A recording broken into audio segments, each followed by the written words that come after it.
Hello everyone, welcome to my YouTube channel target एमपीटेड। इस video में हम देखने वाले हैं ऑल मेथड्स ऑफ टीचिंग, जो कि इम्पॉर्टेंट है एग्ज़ाम पॉइंट ऑफ व्यू से, क्योंकि इससे भी क्वेश्चंस आते हैं। आज हम देखने वाले हैं 10 इम्पॉर्टेंट मेथड्स ऑफ टीचिंग।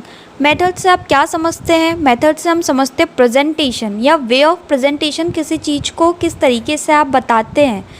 जैसे हम बोलते हैं ना कि हर इंसान का वे ऑफ टॉकिंग अलग होता है, वे ऑफ स्पीकिंग अलग है, वे ऑफ थिंकिंग अलग है। तो जैसा इंसान सोचेगा वैसा ही वो बोलेगा। तो उसी तरीके से जो टीचर्स होते हैं उनके जो पर्सपेक्टिव होते हैं, उनके जो थॉट्स होते हैं, उनका पढ़ाने का तरीका, हर एक चीज़ अलग होती है। तो आज हम देखेंगे ऐसे ही कुछ प्रेजेंटेशन के वेज जो कि इम्पॉर्टेंट होते हैं स्टूडेंट्स के लिए और हम यूज़ करते हैं क्लासेस में, क्योंकि ये क्या है, ये टूल्स है मेथड्स टीचर्स के लिए बच्चों को पढ़ाने में। तो आइए स्टार्ट करते हैं। पहले हम देख लेते हैं वो कौन कौन से मेथड्स हैं जिसके बारे में आज हम पढ़ेंगे। First is story telling method, second है टेक्स्ट बुक मेथड, थर्ड है लेक्चर मेथड, फोर्थ है डिमॉन्स्ट्रेशन मेथड, फिफ्थ है ट्यूटोरियल मेथड, सिक्स्थ है क्वेश्चन आंसर मेथड, सेवन्थ है डिस्कशन मेथड, एट्थ है ह्यूरिस्टिक मेथड, नाइन्थ है discovery method and 10th is project method. तो बने रहिए हमारे साथ। So first is story telling method, इसे हिंदी में कहते हैं कहानी कथन विधि। स्टोरी टेलिंग से आप क्या समझते हैं? कहानी के थ्रू किसी चीज़ को पढ़ाना। हम सब जानते हैं कि एक छोटे बच्चे को अगर आप कहानी के थ्रू किसी चीज़ को समझाएंगे तो वो बहुत देर तक उसे ध्यान रख पाएगा, उस चीज़ को वो याद रख पाएगा, क्योंकि वो बचपन से ये चीज़ें उससे अवगत है, क्योंकि उसके घर में उसकी मम्मी उसे कहानी सुनाती होगी, उसकी दादी नानियाँ कहानी सुनाती होगी। तो उसी तरीके से अगर हमको प्रोडक्टिव तरीके से बच्चों को समझाना है या उनको वो चीज़ें याद करवानी है तो हम उसे कहानी के तरीके से भी समझा सकते हैं। इससे क्या होगा, इसके बेनिफिट्स होंगे। एक तो फोकस होगा, कंसंट्रेशन बढ़ेगा बच्चों का। कहानी से क्या होता है, जब आप बच्चों को कहानी सुनाएंगे तो उनके माइंड में इमेजिनेशंस बनेगी, उनके माइंड में इमेज बनेगी, तो उससे उनका इमेजिनेशन पावर जो है वो भी स्ट्रांग होगा, वोकैबुलरी बढ़ेगी और जो इंटरेस्ट है किसी भी चीज़ को जानने का उनके अंदर बहुत अच्छे से वो चीज़ें ग्रो करेगी, डेवलप होगा इंटरेस्ट, क्योंकि वो क्यूरियस होंगे स्टोरी के एंड को जानने के लिए, स्टोरी को जानने के लिए। और ऐसा नहीं है कि स्टोरी के थ्रू सिर्फ हम उन्हें बच्चों वाली कहानियाँ ही सुनाते रहें, हम उन्हें ग्रेट लीडर्स के बारे में, वॉर्स के बारे में, साइंटिस्ट के बारे में, ये सबसे रिलेटेड भी चीज़ों को बता सकते हैं कहानी के थ्रू। तो दिस इज़ वेरी इंटरेस्टिंग कि अगर आप बच्चों को स्टोरी टेलिंग के थ्रू कुछ पढ़ाते हैं तो बच्चों को बहुत अच्छे से समझ में आएगा और वो बिल्कुल भी उनके लिए बोर नहीं होगा।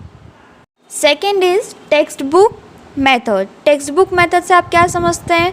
ऑब्वियसली टेक्स्ट बुक बच्चों के एज और उनके इंटरेस्ट के अकॉर्डिंग रहती है, क्योंकि जो करिकुलम होता है वो उनके नीड्स के अकॉर्डिंग ही बनता है। तो इस टेक्स्ट बुक जो है वो टूल है किसके लिए? एक स्टूडेंट के लिए भी और टीचर के लिए भी, क्योंकि टीचर उससे पढ़ाता है और बच्चे उससे पढ़ते हैं।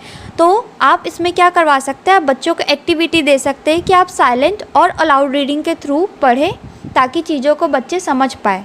तो this is also a method of teaching, जहाँ आप बच्चों को खुद से पढ़ने के लिए भी इंकरेज कर रहे हैं। थर्ड इज़ लेक्चर मेथड, इसे हिंदी में कहते हैं व्याख्यान विधि। ये बहुत सालों से चली आ रही है।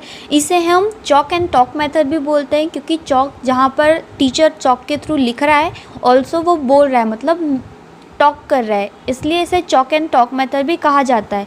ये जो लेक्चर मेथड है ये बहुत ज़्यादा ट्रेडिशनल मेथड भी है, क्योंकि कई हज़ारों सालों से ये चीज़ें चली आ रही है। हाँ, जब चॉक वगैरह नहीं हुआ करती थी तो उस टाइम पर भी जो टीचर्स है वो पढ़ाते ही थे, वो लेक्चर्स ही देते थे ना, काइंड ऑफ। तो ये जो मेथड है ये टीचर सेंटर मेथड होगी।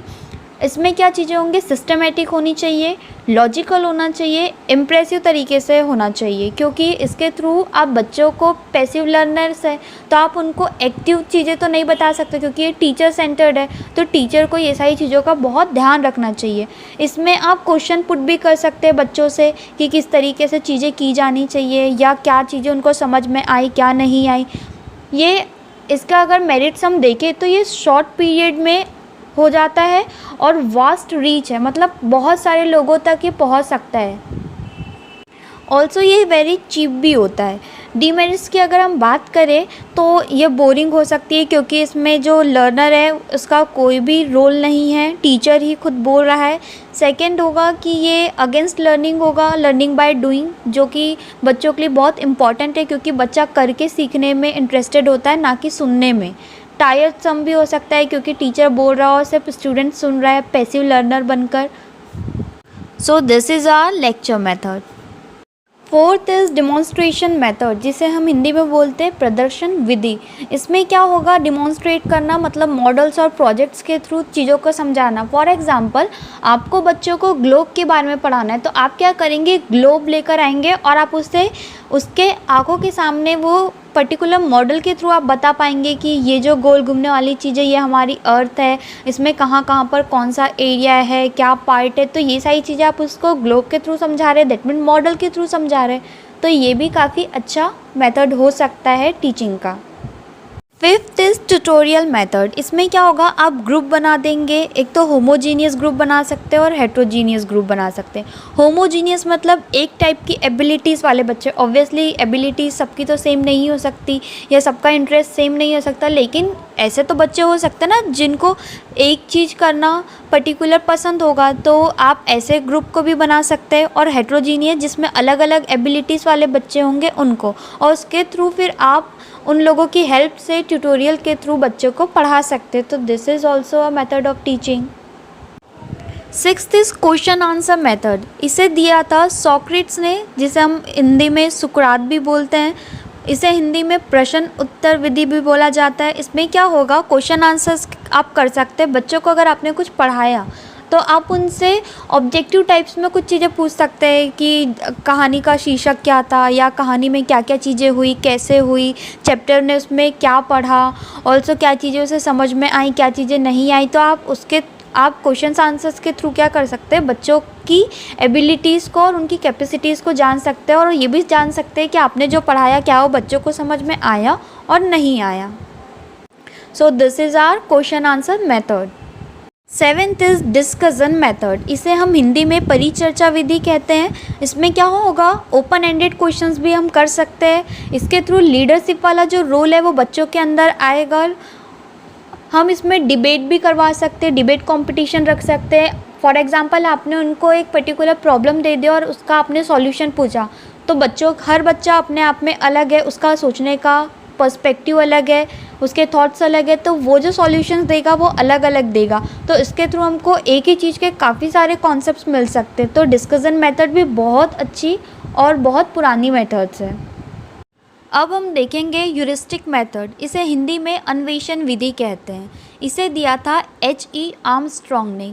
आप इस नाम को याद रखेंगे कि ह्यूरिस्टिक मेथड को किसने दिया था, क्योंकि कई बार एग्जाम में ये पूछा जा सकता है कि ह्यूरिस्टिक मेथड किसने दिया था। इसमें क्या होगा, प्रॉब्लम पोजिंग होगी। आप बच्चों के सामने एक प्रॉब्लम रखेंगे और बच्चा क्या करेगा, अपने पर्सपेक्टिव के अकॉर्डिंग उसका सॉल्यूशन ढूंढेगा।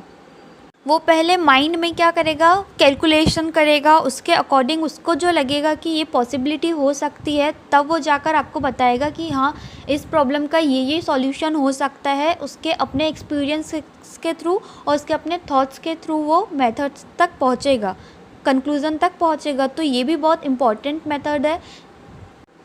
इसे पॉलन एंड डंकर ने प्रॉब्लम सॉल्विंग मेथड भी कहा है। ये चाइल्ड सेंटर मेथड होगी।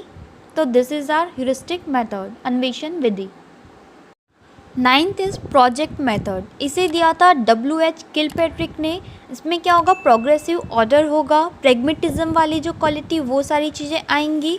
ऑल्सो ग्रुप वर्क जो है ये बढ़ेगा, क्योंकि प्रोजेक्ट को आप कई बार होता है कि आप सिंगली नहीं, इंडिविजुअली नहीं, ग्रुप में देते हैं। तो इसमें कोलैब करने वाली जो क्वालिटीज़ है वो बच्चों के अंदर आएगी, अपने पीयर्स के अंडर, अपने पीयर्स के बीच में।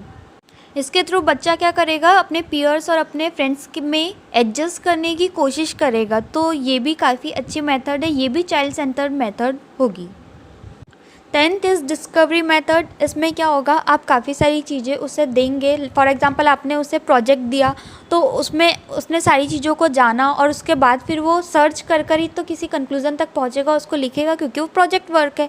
इसे आप सोशल साइंस से जुड़ा कोई पोर्शन दे सकते हैं या फिर साइंस से रिलेटेड कोई चीज़ें दे सकते हैं, इन्वायरमेंट से रिलेटेड दे सकते हैं। फॉर एग्जांपल आपने उसे बोला कि आपको एक पौधा उगाना है, तो आप उससे पहले बताएंगे कि आपको सीड लेना है, सीड को कैसे वाटर देना है, तब जाके वो बड़ा होगा। तो उसमें क्या होगा, वो डे बाय डे चीज़ों को देख रहा होगा, चेंजेस देख रहा होगा, तो इससे वो कुछ चीज़ों को डिस्कवरी करेगा। तो ये भी क्या होगा, चाइल्ड सेंटर मेथड होंगी दोनों। So this is our project method and discovery method. Discovery method को पर्टिकुलर ऐसा कोई पर्सन नहीं है जिसने डिस्कवर किया होगा, ये चीज़ को आप ध्यान रखेंगे। So this is our 10 important methods of teaching. इसी के साथ हमारी वीडियो ख़त्म होती है। Thanks for watching guys. Also अगर हमारी वीडियो अच्छी लगी हो तो हमारे चैनल को लाइक, शेयर एंड सब्सक्राइब करना ना भूलें। Thank you.